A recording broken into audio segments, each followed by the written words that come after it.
മനുഷ്യരെ സംബന്ധിച്ചിടത്തോളം അവരുടെ ഫൈനൽ ഡെസ്റ്റിനേഷൻ മരണമാണ്. ഈ മരണമല്ലാത്തൊരു വിധി മനുഷ്യനുണ്ടാവില്ല. നമുക്കൊന്നും നാളത്തെ ഒരു കാര്യത്തെക്കുറിച്ച് യാതൊരു ഉറപ്പുമില്ല. പക്ഷെ ഒരു കാര്യം ഉറപ്പുണ്ട്, നമുക്കെല്ലാവർക്കും ഉറപ്പുള്ള ഒരു കാര്യമുണ്ട്, നമ്മളെല്ലാവരും മരിക്കും. മരണം, അതാണ് നമ്മളുടെ ഫൈനൽ ഡെസ്റ്റിനേഷൻ. ആ മരണമല്ലാത്തൊരു വിധി നമുക്ക് ഉണ്ടാവില്ല എന്ന് നമുക്ക് ഉറപ്പുണ്ട്, അല്ലേ?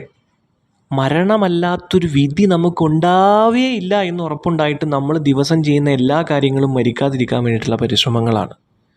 അതായത് നമ്മൾ സർവൈവ് ചെയ്യാൻ വേണ്ടി ശ്രമിച്ചുകൊണ്ടിരിക്കുന്നതെല്ലാം മരണത്തിൽ നിന്ന് രക്ഷപ്പെടാനുള്ള പരിശ്രമങ്ങളാണ്, അല്ലേ? പക്ഷെ നമുക്കറിയാം നമ്മൾ എന്തോരം പരിശ്രമിച്ചാലും മരിക്കുക തന്നെ ചെയ്യുള്ളൂ എന്ന്. അപ്പോൾ എന്തെങ്കിലും ഇതിന് ലോജിക്കുണ്ടോ? നമ്മൾ പരിശ്രമിക്കുന്നത് മുഴുവൻ മരിക്കാതിരിക്കാനാണ്. പക്ഷെ നമുക്ക് 100% ഉറപ്പുണ്ട് ഞാൻ എങ്ങനെയൊക്കെ പരിശ്രമിച്ചാലും ഞാൻ മരിക്കുമെന്ന്. എന്നാലും നമ്മൾ മാക്സിമം മരണത്തിൽ നിന്ന് തെന്നി മാറാൻ വേണ്ടി പരിശ്രമിച്ചുകൊണ്ടേയിരിക്കും. അപ്പോൾ ഇതിലെന്തെങ്കിലും ലോജിക്കുണ്ടോ? നമ്മളൊരു വസ്ത്രം ധരിക്കുന്നത് എന്തിനാണ്? നമ്മുടെ ശരീരത്തെ കാലാവസ്ഥകളിൽ നിന്നുള്ള മാറ്റങ്ങളിൽ നിന്ന് പ്രൊട്ടക്റ്റ് ചെയ്യാൻ വേണ്ടി. നമ്മുടെ ശരീരത്തിലെ തൊലി കട്ടി കുറഞ്ഞതായതുകൊണ്ട് ഷാർപ്പായിട്ടുള്ള ഒബ്ജക്റ്റുകൾ കുത്തിക്കയറി നമ്മൾ മരിക്കാതിരിക്കാൻ വേണ്ടി. അപ്പോൾ മരിക്കാതിരിക്കാനാണ് നമ്മൾ സത്യത്തിൽ വസ്ത്രം ധരിക്കുന്നത്. ചെരുപ്പ് ധരിക്കുന്നത് എന്തിനാണ്? ഷാർപ്പായിട്ടുള്ളത് വല്ലതും കുത്തിക്കയറുകയോ മറ്റ് ജീവികൾ കടിക്കുകയോ അങ്ങനെ വിഷമൊക്കെ കയറി മരിക്കാതിരിക്കാനാണ്. നമ്മൾ വീട് നിർമ്മിക്കുന്നത് എന്തിനാണ്? നമ്മൾ ക്ഷീണമൊക്കെ ബാധിച്ച് വീടിനുള്ളിൽ കിടക്കുമ്പോൾ നമുക്ക് സുരക്ഷിതമായിട്ട് നമ്മുടെ ശരീരത്തിനെ ഒന്ന് കിടത്തി റെസ്റ്റ് എടുപ്പിക്കണം.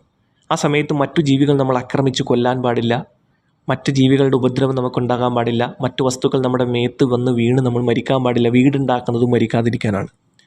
ഒരു കാറിൽ കയറിയിരുന്നാൽ സീറ്റുണ്ട്, സീറ്റ് ബെൽറ്റ് ഉണ്ട്, ഡോറുണ്ട്. എന്തിനു വേണ്ടിയിട്ടാണ്? മരിക്കാതിരിക്കാനാണ്. ബ്രേക്ക് എന്തിനാണ്? വണ്ടിക്ക് മരിക്കാതിരിക്കാനാണ്, അല്ലേ? നമ്മൾ നടന്ന് ഹെൽമെറ്റ് വെച്ചിട്ടാണ് പോവാറ് വണ്ടിയിൽ. എന്തിനാണ്? മരിക്കാതിരിക്കാനാണ്.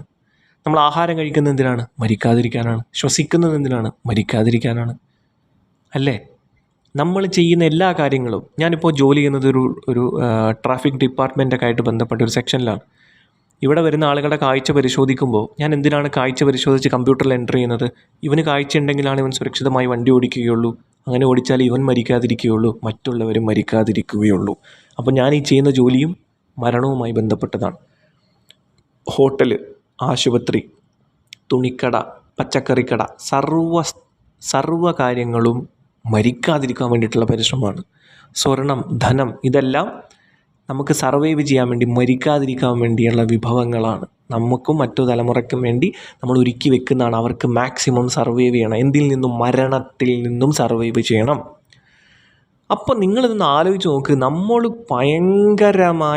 ഭയങ്കര ശക്തിയുള്ള ഒരു ഒഴുക്കിൽ ഒരു വലിയ വെള്ളച്ചാട്ടത്തിൻ്റെ അഗാധ ഗർത്തത്തിലേക്ക് പോയിക്കൊണ്ടിരിക്കുകയാണ്. നമ്മൾ എത്ര നീന്തിയാലും നമ്മൾ ആ വെള്ളച്ചാട്ടത്തിൻ്റെ അഗാധ ഗർത്തത്തിലേക്കല്ലാതെ വീഴില്ല എന്ന് ഉറപ്പുണ്ടായിട്ടും നമ്മൾ നീന്തിക്കൊണ്ടിരിക്കുകയാണ്. പക്ഷെ നമ്മൾ നീന്തിക്കൊണ്ടിരിക്കുന്ന ഓരോ നിമിഷവും നമുക്കൊരു യാതൊരു പ്രതീക്ഷയില്ല. ഈ കുഴിയിൽ വീഴാതിരിക്കും എന്നൊരു പ്രതീക്ഷ നമുക്കില്ല. യാതൊരു പ്രതീക്ഷയില്ല. നമ്മൾ ശക്തമായി നീന്തിക്കൊണ്ടിരിക്കുമ്പോഴും നമുക്കറിയാം ഈ നിമിഷം അല്ലെങ്കിൽ അടുത്ത നിമിഷം ഞാൻ ആ ഗർത്തത്തിലേക്ക്, വെള്ളച്ചാട്ടത്തിലേക്ക് വീഴുക തന്നെ ചെയ്യും. എന്നാലും നമ്മൾ നീന്തിക്കൊണ്ടിരിക്കും. അപ്പോൾ അതിൽ നിന്ന് എന്ത് മനസ്സിലാക്കാൻ പറ്റും? നിർണയിക്കപ്പെട്ട ഒരു വിധി മാത്രമേ നടക്കുകയുള്ളൂ. ആ വിധി അത് മാത്രമേ നടക്കൂ എന്നുറപ്പുണ്ടായിട്ടും പരമാവധി ആ വിധിയിൽപ്പെടാതിരിക്കാൻ വേണ്ടി പരിശ്രമിക്കുക. പക്ഷെ നമുക്കറിയാം അങ്ങനെ പരിശ്രമിക്കുമ്പോൾ ഞാൻ അതിൽ തന്നെ വീഴുള്ളൂ. ചേട്ടൻ എന്തിനാണ് പരിശ്രമിക്കുന്നത്? ഞാൻ മരിക്കാതിരിക്കാൻ പരിശ്രമിച്ചുകൊണ്ടിരിക്കുക. പക്ഷേ ചേട്ടൻ ഇതൊക്കെ പരിശ്രമിച്ച് കഴിഞ്ഞ് പുറത്തേക്ക് ഇറങ്ങുമ്പോൾ ആ പഴത്തൊലി തട്ടി ചിലപ്പോൾ വീണ് മരിക്കൂലേ? മരിച്ചേക്കാം. ഈ നിമിഷം ഞാൻ പരിശ്രമിക്കുന്നത് മരിക്കാതിരിക്കാനാണ്. പക്ഷേ അടുത്ത നിമിഷം ഞാൻ എപ്പോൾ വേണമെങ്കിലും മരിച്ചേക്കാം. പിന്നെ നമ്മൾ എന്താണ് ഈ ചെയ്യുന്നത്? നമ്മൾ ഈ ചെയ്യുന്നതിൽ വല്ല ലോജിക്കുണ്ടോ? ഒരു ലോജിക്കും ഇല്ലാത്തൊരു കാര്യമാണ് നമ്മൾ ദിവസവും ചെയ്തുകൊണ്ടിരിക്കുന്നത്. എനിക്ക് ഈ ചോദ്യം ചോദിക്കാനുള്ള യുക്തിവാദികളോടാണ്.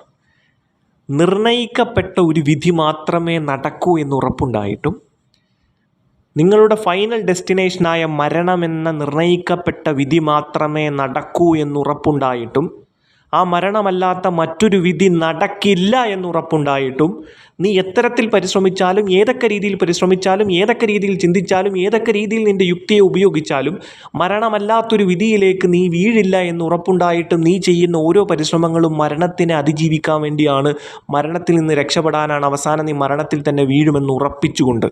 അപ്പോൾ നീ ചെയ്യുന്നത് യുക്തിയില്ലാത്തതല്ലേ? നീ ചെയ്യുന്നത് മണ്ടത്തരമല്ലേ? അത് മനസ്സിലാക്കുന്ന നീ ഞാനിപ്പോൾ ജീവിച്ചിരിക്കുന്നു, അടുത്ത നിമിഷം മരിച്ചേക്കാം, അപ്പോൾ വീണ്ടും വീണ്ടും ഞാൻ എന്തിനാണ് ഇങ്ങനെ പരിശ്രമിച്ചുകൊണ്ടിരിക്കുന്നത്? ഇങ്ങനെ ഞാൻ പരിശ്രമിച്ചിട്ടും അവസാനം മരണത്തിൽ തന്നെ വീഴുമെങ്കിൽ ഞാൻ ആ ചെയ്യുന്നത് യുക്തിയില്ലാത്തൊരു കാര്യമാണ്. ഞാനിപ്പോൾ പരിശ്രമിക്കുന്നത് മരിക്കാതിരിക്കാനാണ്, പക്ഷേ അടുത്ത നിമിഷം ഞാൻ മരിച്ചേക്കാം. അങ്ങനെ ഞാൻ ഈ പരിശ്രമിച്ചുകൊണ്ടിരിക്കുന്നതിൽ എന്ത് ലോജിക്കാണുള്ളത്? ഞാൻ അവസാനം മരണത്തിൽ തന്നെ വീഴുമെന്ന് എനിക്ക് ഉറപ്പുണ്ട്. അങ്ങനെ ചിന്തിക്കുന്നൊരു യുക്തിവാദി സ്വയം ആത്മഹത്യ ചെയ്ത് ആ ചാനൽ അങ്ങ് ക്ലോസ് ചെയ്യല്ലേ നല്ലത് എന്നൊരുവൻ ചോദിച്ചാൽ അതിനെ കുറ്റം പറയാൻ സാധിക്കുമോ? ഈ ചോദ്യം ഞാൻ യുക്തിവാദികളോട് ചോദിക്കാനുള്ള കാരണം, ഒരു വിശ്വാസിയെ സംബന്ധിച്ചിടത്തോളം അവൻ്റെ ഫൈനൽ ഡെസ്റ്റിനേഷൻ മരണമല്ല. ഒരു വിശ്വാസിയെ സംബന്ധിച്ചിടത്തോളം അവൻ്റെ ഫൈനൽ ഡെസ്റ്റിനേഷൻ മരണമല്ല. ഒരു മാതാവിൻ്റെ ഉദരത്തിൽ നിന്നും ഒരു കുഞ്ഞ് പുറത്തേക്ക് വന്നതിന് ശേഷം ആ കുഞ്ഞൊരിക്കലും മാതാവിൻ്റെ ഉദരത്തിലേക്ക് തിരിച്ച് കയറിച്ചെന്ന് കഥകളിരുന്ന് പറയാറില്ല. കാരണം എന്താണ്? മാതാവിൻ്റെ ഉദരത്തിൽ നിന്നും അവൻ പുറത്തേക്ക് വന്നാൽ അവൻ്റെ ഘടനയ്ക്ക് വ്യത്യാസം വരും. അവൻ ഒരിക്കലും പിന്നെ ആ മാതാവിൻ്റെ ഉദരത്തിലേക്ക്, ഗർഭപാത്രത്തിലേക്ക് കടക്കാൻ സാധിക്കില്ല. ഇതുപോലെ മനുഷ്യന് മരണം എന്നത് ഫൈനൽ ഡെസ്റ്റിനേഷനാണ്. ഒരു കുഞ്ഞിന് പ്രസവിക്കലോടുകൂടി അവൻ ഗർഭാശയത്തിൽ നിന്നും പുറത്തേക്ക് പോകുന്നത് അവൻ്റെ ഫൈനലായിട്ടുള്ള കാര്യമാണോ? അല്ല. അതുപോലെ തന്നെയാണ് ഒരു വിശ്വാസിയെ സംബന്ധിച്ചിടത്തോളം അവൻ മരിക്കുന്നത് അവൻ്റെ അടുത്തൊരു സ്റ്റെപ്പിലേക്ക്, അവൻ്റെ അടുത്തൊരു യാത്രയിലേക്കാണ്. അവൻ്റെ ഫൈനൽ ഡെസ്റ്റിനേഷൻ ഒന്ന് പടച്ചവൻ്റെ തൃപ്തി അല്ലെങ്കിൽ പടച്ചവൻ്റെ അതൃപ്തിയാണ്. ഇപ്പോൾ ഒരു മുസ്ലിമായൊരു വ്യക്തി നിസ്കരിക്കുന്നത്, നോമ്പ് പിടിക്കുന്നത്, സക്കാത്ത് കൊടുക്കുന്നത്, വഴിയിലെ തടസ്സങ്ങൾ എടുത്തു മാറ്റുന്നത്, അവൻ ഓരോ ദിവസവും നന്മ പ്രവർത്തിക്കുന്നത്, ഈ പ്രപഞ്ച സൃഷ്ടാവിൻ്റെ, ഈ പ്രപഞ്ചത്തിൻ്റെ ഉറവിടത്തോട് സദാ സംസാരിച്ചു കൊണ്ടിരിക്കുന്നത് അവൻ പടച്ചവൻ്റെ തൃപ്തിയെ പ്രതീക്ഷിച്ചുകൊണ്ടാണ്, ആ തൃപ്തി ലഭിക്കുമെന്ന് ആഗ്രഹിച്ചുകൊണ്ടാണ്, അതിനുവേണ്ടി തേടിക്കൊണ്ടാണ്. അപ്പോൾ അവൻ്റെ മുമ്പിൽ, ഒരു വിശ്വാസിയുടെ മുമ്പിൽ 2 ഓപ്ഷനുണ്ട്. ഒന്ന് പടച്ചവൻ്റെ തൃപ്തി ലഭിച്ചേക്കാം, അല്ലെങ്കിൽ അതൃപ്തി ലഭിച്ചേക്കാം. 50-50 ചാൻസാണ്. അവന് എറിഞ്ഞു നോക്കുന്നതിൽ യാതൊരു പ്രശ്നവുമില്ല. എനിക്ക് എൻ്റെ പടച്ചവൻ്റെ തൃപ്തി ലഭിച്ചേക്കാം, പക്ഷേ അതൃപ്തി ലഭിക്കാതിരിക്കാൻ ഞാൻ മാക്സിമം ശ്രമിച്ചുകൊണ്ടിരിക്കും. അപ്പോൾ അവന് 2 ഓപ്ഷനുണ്ട്. അവന് പടച്ചവൻ്റെ തൃപ്തി ലഭിച്ചേക്കാം, ആ തൃപ്തിയുടെ ഭാഗമായി ലഭിക്കുന്ന നിത്യജീവിതം ലഭിച്ചേക്കാം, അല്ലെങ്കിൽ പടച്ചവൻ്റെ അതൃപ്തി ലഭിച്ചേക്കാം, ആ തൃപ്തിയുടെ ഭാഗമായിട്ടുള്ള നിത്യനാശം ലഭിച്ചേക്കാം. അപ്പോൾ ഒരു യുക്തിവാദി ഒരു മുസ്ലിമിനെ കളിയാക്കുമ്പോൾ പടച്ചവൻ്റെ തീരുമാനം മാത്രമേ നടക്കൂ എന്ന് ഉറപ്പുണ്ടായിട്ട് നിങ്ങൾ എന്തിനാണ് നിസ്കരിക്കുന്നത്, നോമ്പ് പിടിക്കുന്നത്, സക്കാത്ത് കൊടുക്കുന്നത്, നിങ്ങൾ വിഡ്ഢികളല്ലേ എന്ന് ചോദിച്ചാൽ അതിൻ്റെ മറുപടി, ഞങ്ങൾക്ക് 2 ഓപ്ഷൻ ഉണ്ടോ? ഞങ്ങൾക്ക് 2 ഓപ്ഷൻ ഉണ്ട്. ഒന്നാമത്തെ ഓപ്ഷൻ അത് അള്ളാഹുവിൻ്റെ തൃപ്തി ലഭിച്ചേക്കാം, അള്ളാഹുവിൻ്റെ അതൃപ്തി ലഭിച്ചേക്കാം. അതുകൊണ്ട് ഞങ്ങൾ അള്ളാഹുവിൻ്റെ അതൃപ്തി ലഭിക്കാതിരിക്കാൻ വേണ്ടി മാക്സിമം ഞങ്ങൾ അതൃപ്തിയിൽ നിന്നും സർവൈവ് ചെയ്യാൻ വേണ്ടി നന്മകൾ പ്രവർത്തിച്ചു കൊണ്ടിരിക്കുന്നു. ഞങ്ങൾക്ക് 2 ഓപ്ഷൻ ഉണ്ട്. ഞങ്ങൾക്ക് അള്ളാഹുവിൻ്റെ തൃപ്തി ലഭിക്കാം, അതൃപ്തി ലഭിക്കാം. പക്ഷേ യുക്തിവാദിയായ നീ ഓരോ ദിവസവും പരിശ്രമിച്ചുകൊണ്ടിരിക്കുന്നത് മരിക്കാതിരിക്കാനാണ്. നിനക്ക് 2 ഓപ്ഷൻ ഇല്ല. നിൻ്റെ മനസ്സിൽ, നിൻ്റെ കാഴ്ചപ്പാടിൽ നിൻ്റെ ഫൈനൽ ഡെസ്റ്റിനേഷൻ മരണമാണ്. ആ മരണത്തിൽ നിന്നും രക്ഷപ്പെടാൻ വേണ്ടി നീ പരിശ്രമിച്ചുകൊണ്ടേയിരിക്കുന്നു.